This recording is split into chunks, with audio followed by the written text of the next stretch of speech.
Привет, друзья! Я покажу вам, как приготовить очень вкусные банановые конфеты. Готовятся они совсем легко, имеют приятную тягучую текстуру и высокое содержание белка. Нам понадобится 200 грамм банана без шкурки. Добавляем 80 грамм протеина. У меня это сывороточный протеин. Думаю, получится и с другими видами протеина, но с каждым будет по-своему. Существенно будет отличаться пропорции для растительного протеина. Я их пропишу в описании под видео.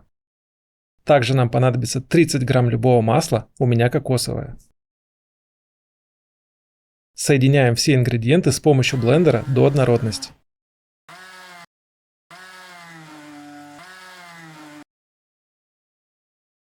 Получается полужидкая масса.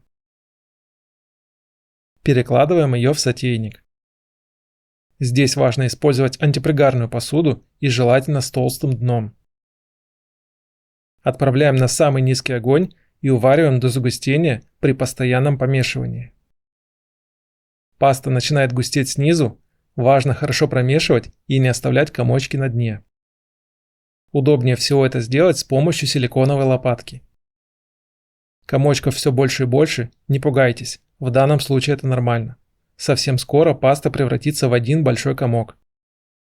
При этом важно продолжать помешивать, чтобы никакая часть пасты не задерживалась на дне и не перегревалась. Если вы не успеваете, то лучше выключить на время огонь, собрать все со дна и потом продолжить уваривание. Постепенно получается густая тягучая паста, сформировавшаяся в пластичный комок. Убираем сотейник с огня и продолжаем помешивать еще минутку.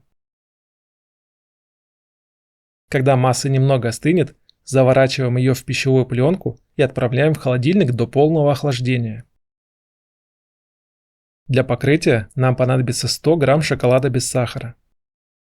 Вообще на конфетах в итоге останется не более 25 грамм, но для удобства лучше взять побольше.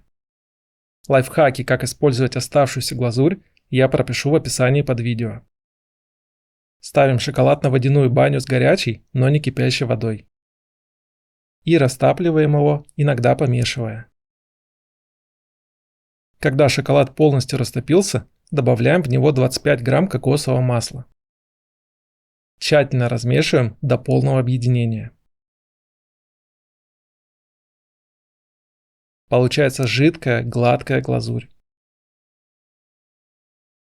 Когда банановая масса хорошо застыла, достаем ее из холодильника, снимаем пищевую пленку. И скатываем аккуратные шарики. Размер может быть любой, какой вам нравится. У меня конфеты примерно по 15 грамм. Готовые шарики на несколько минут отправляю в холодильник. Подготовим поверхность для покрытых шоколадом конфет. Любую доску или подложку лучше застелить пищевой пленкой. Таким образом, ее не нужно будет отмывать. К тому же глазурь легко от нее отделится после застывания. Каждую конфету окунаем в шоколад. Мне удобно использовать ложку и вилку. С помощью ложки я обваливаю конфету. Потом перекладываю ее на вилку. Лишняя глазурь стекает. И можно выкладывать конфеты на подготовленную поверхность. Покрытые конфеты отправляем в холодильник на 10 минут. Глазурь застыла, конфеты полностью готовы.